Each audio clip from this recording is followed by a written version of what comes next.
One of the most frustrating parts about the later seasons of Game of Thrones is how D&D completely destroyed the character of Jon Snow. And while they did end up destroying every single character in the entire story, Jon Snow's character assassination cuts deep for me in particular because he's my favorite character from the books, and his death in the TV show takes place over such a long period of time that going back and watching his story genuinely pains me. Out of all of the characters from George R. R. Martin's world, Jon has to be the one that D&D misunderstood the most from the get-go. In many ways, Jon Snow can seem to be the stereotypical male protagonist of the story. He's sitting at the edge of the world, fighting ice zombie creatures. He has a badass wolf that stays with him at all times, a cool sword, and he seems to fit parts of a savior prophecy. And D&D, seeing this, decided that Jon Snow would lose all aspects of what made him a complex character and just have him fill that role of the hero archetype in their story. And because of this gross simplification of his character and other terrible writing decisions, Jon Snow from Season 5 on is just a shell of a character. Instead of getting a complex leader who lies, cheats, schemes, and for all intents and purposes plays the Game of Thrones just at the wall with the inclusion of ice creatures, we just get a guy who mindlessly swings a sword, stares off into the distance, and says 3 different lines on repeat for 3 seasons straight. I don't want it. I never have. And the line that I specifically find completely ludicrous, considering his character, is the "I never wanted it" line. Especially considering who he is in the books, I'm more than sure that D&D never read a single Jon chapter. Because if they did, they would know that Jon Snow would never utter such nonsense like, "I don't want it, I never wanted it." Jon in the books is a character defined by his desires clashing with his duty. Jon, throughout the first 3 books, spends a lot of time frustrated that he's at the Night's Watch. In many ways, he regrets his decision to join them. He feels that he should be with his family, with his brother, fighting for his father's honor. But at the same time, he said the words, and he is now a man of the Night's Watch. And ironically enough, what pulls him to desert the Night's Watch is also what makes him stay. His honor as a Stark keeps him there because he understands the importance of giving your word. But it's important to note that Jon Snow is a character who wants things. It's actually the biggest internal struggle for him.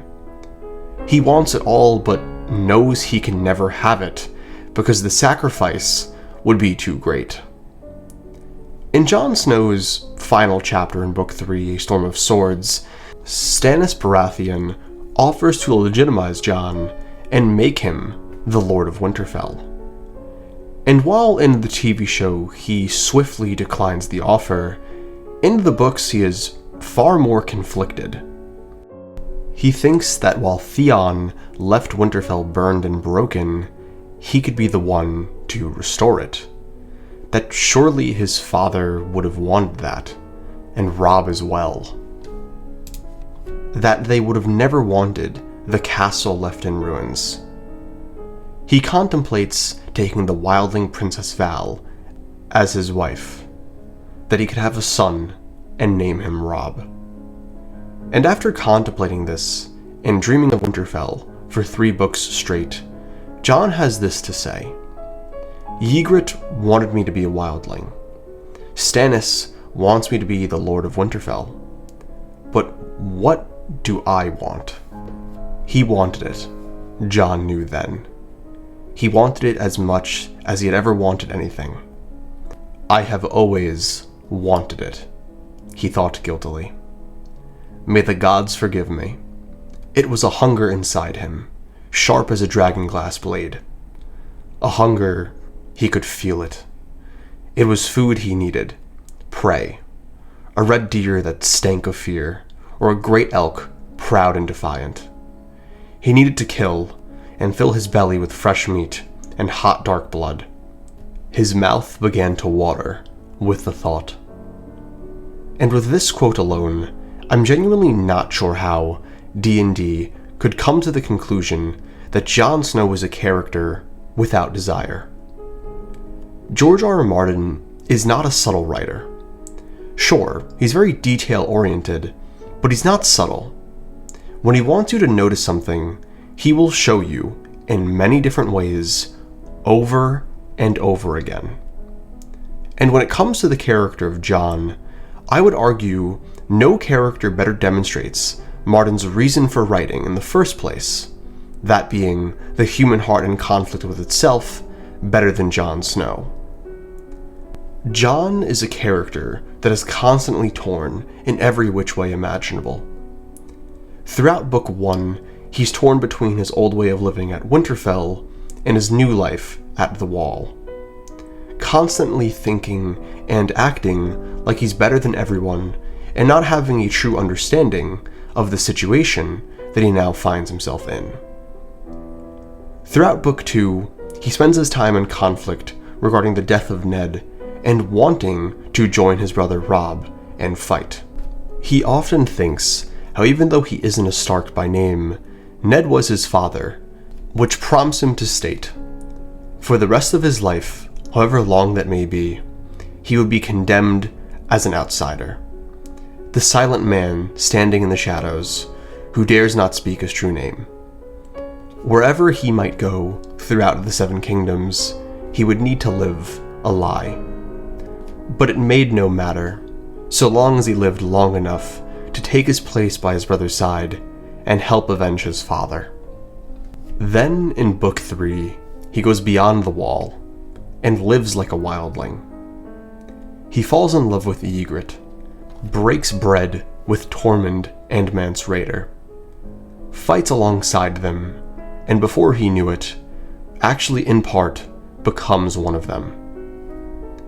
Point is, throughout the first 3 books, Jon Snow is a character whose problems don't stem from not wanting anything, but from wanting everything all at once, and not having a way of obtaining it. And this is all before Jon Snow's best book in the entire series, where he is the lead character. That being A Dance with Dragons. A Dance with Dragons, which encompasses Season 5 of Game of Thrones, is Jon Snow's most interesting book, due to the fact that he is Lord Commander at the Wall. And as Lord Commander, we get to see Jon at his most powerful and confident. And because of this, it's also where we get to see every side of Jon bubble to the surface. With the first moment that I want to draw attention to being the execution of Jaina Slynt at the hands of Jon Snow. In the TV show, Jon is a bit conflicted when committing to this action. Kit Harington plays it off like a man who doesn't necessarily want to do this, but he has to. Very much like Ned at the start of Season 1, Episode 1. But in the books, Jon has very different feelings regarding this execution. Firstly, throughout this chapter, Jon Snow finds himself thinking of his father Ned, and how specifically Jaina Slynt played a massive role in taking off his father's head. This would explain why at first Jon was going to hang Jaina Slynt, but instead decided to behead him. Not only that, but when he demanded that Jaina Slynt be taken to the block, Alliser Thorne becomes enraged for a second. And all Jon could think was that he hoped Alliser would draw his sword, that way Jon would have a reason to kill him too. I quote, "Sir Alliser Thorne reached for his sword hilt. Go on, Jon thought. Longclaw was slung across his back. Show your steel. Give me cause to do the same." Then, while in the TV show, Jon Snow seems to hesitate for a second before taking off Jaina Slynt's head. But in the books, there is no hesitation. Jaina Slynt twisted his neck around to stare up at him. "Please, my lord. Mercy. I'll go. I will." "No," thought Jon. "You closed that door." Longclaw descended. More than anything, this chapter takes a darker look at Jon Snow's desire. While understandable, there is no denying the importance of Jon Snow wanting this to happen. It's a level of agency in his own story that Jon from the TV show never seemed to have. Now, the next part of Jon's story that I want to go over is a dream that he has in his second to last chapter of A Dance with Dragons. He slew a graybeard and then a beardless boy, a giant, a gaunt man with filed teeth, a girl with thick red hair. Too late, he recognized Ygritte. She was gone as quick as she'd appeared. The world dissolved into a red mist. Jon stabbed and slashed and cut. He hacked down Donal Noy and gutted Death followed.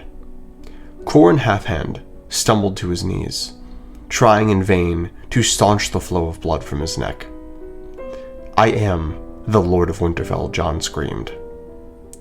It was Robb before him now, his hair wet with melting snow. Longclaw took his head off. This dream is symbolic of all of the things that Jon Snow has loved and desired that he must let go of in order to obtain peace. In order to ensure victory over the others, he must sacrifice bits of his own soul to get there. In this moment, he's wrestling with all of his wants, all of his desires, all of his guilt, and how these are all things that he just has to let go of and kill in order to ensure the path of peace. This dream is Jon killing the boy and letting the man be born. But unfortunately, this is not the end for Jon's story in A Dance with Dragons. The book doesn't just end with Jon successfully killing the boy and letting the man be born. Unfortunately, Jon's final chapter in A Dance with Dragons is far more tragic. Jon 13, A Dance with Dragons, finds Jon Snow receiving the pink letter, after letting all of the wildlings pass through the gates. For those of you who don't remember what the pink letter is, it's a letter sealed with pink wax that Jon received after his resurrection in the show, but before he dies in the books. And this letter is basically Westerosi ragebait. It's apparently from Ramsay Bolton. I say apparently because it may be from someone else, but that's a video for another day. And this letter basically says that Ramsay has Mance Rayder, that Stannis lost the battle, and that if Ramsay doesn't get what he wants, that being Arya, aka Jane Poole, and Reek back, he will go to war with Jon. And this letter is at least somewhat a load of BS. Given the Winds of Winter sample chapters, we know that Stannis hasn't lost, at least not yet. So Ramsay, or whoever wrote this letter, is just basically baiting Jon into making a rash decision. And Jon, being the person he is, unfortunately falls for it. Jon thinks he has Lightbringer. He talks of heads upon the walls of Winterfell. He knows about the Spearwives and their number. He knows about Mance Rayder. No, there is truth in there. I won't say you're wrong. What do you mean to do, Crow? Jon flexed the fingers of his sword hand. The Night's Watch takes no part. He closed his fist and opened it again. What you propose is nothing less than treason. He thought of Robb, with snowflakes melting in his hair. Kill the boy and let the man be born. He thought of Bran, clambering up a tower wall, agile as a monkey, of Rickon's breathless laughter, of Sansa brushing out Lady's coat and singing to herself. You know nothing, Jon Snow. He thought of Arya, her hair as tangled as a bird's nest. I made him a warm cloak from the skins of the 6 who came with him to Winterfell. I want my bride back, I want my bride back, I want my bride back. He then says, I think we had best change the plan. And this moment is unfortunately where Jon Snow breaks. His desire to be the Lord in Winterfell, the love he has for his family, for his brothers, for his home, overwhelms and overpowers his sense of duty. And that's why he is ultimately betrayed and killed by the men of the Night's Watch.